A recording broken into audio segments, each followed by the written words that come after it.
April producer prices coming in above expectations. Join us now. Judy Shelton, a senior fellow at the Independent Institute. And Judy, I think you were, I don't know if you were expecting a hot number, but as you said, if there is a hot number, it's definitely going to have the Fed wondering whether they stop too soon, or at least making it harder for them to do what they apparently really want to do, and that's cut rates. I think today's report is going to be a very sobering to the Federal Reserve. Chair Powell had signaled that he would much prefer to cut than even stand pat. And he was even slightly defensive when someone raised the specter of stagflation. He said, no, I don't see that at all. But things have really changed since last December. I won't say he was giddy, but last December, the Fed was very gratified and pleased that inflation had come down so dramatically, and yet growth had not really declined at that point. Unemployment was plenty low, and everything was there except a banner saying mission accomplished. But now all talk of a cut seems inappropriate, and I think that really puts all the members of the FOMC in a very serious position.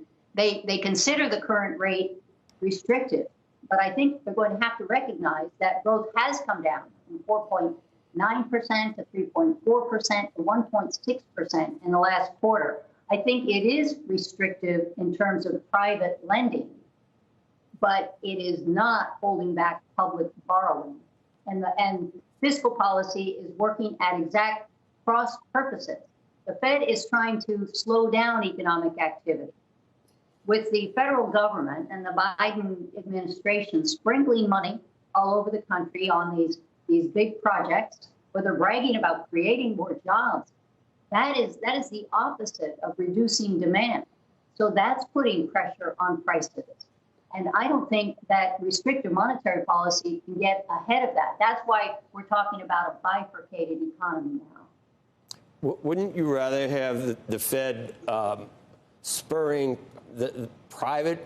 You don't want to hurt private. You want to, and you'd want to maybe tamp down on the public, and it's the opposite effect is what you just described. So it's almost 180 degrees from what you'd actually try to do. But think of the way the Fed raises interest rates. At the last meeting on May 1, they unanimously decided to keep paying commercial banks 5.4% to leave their money sitting in their Fed deposit accounts. And if you look at the way monetary policy is carried out, that is because then banks are unlikely to make that money available elsewhere, meaning to their customers at a lower rate. Well, for small companies, they may not be able to absorb a higher cost of borrowing. They may not be able to get a loan at all. And then the expansion plans get shelved. People don't get hired, some get fired. And the whole plan, that's deliberate. The Fed is trying to slow down economic activity. So now the government doing just the opposite. What you're doing is shifting resources, including financial resources, to the government-managed part of the economy versus the private sector.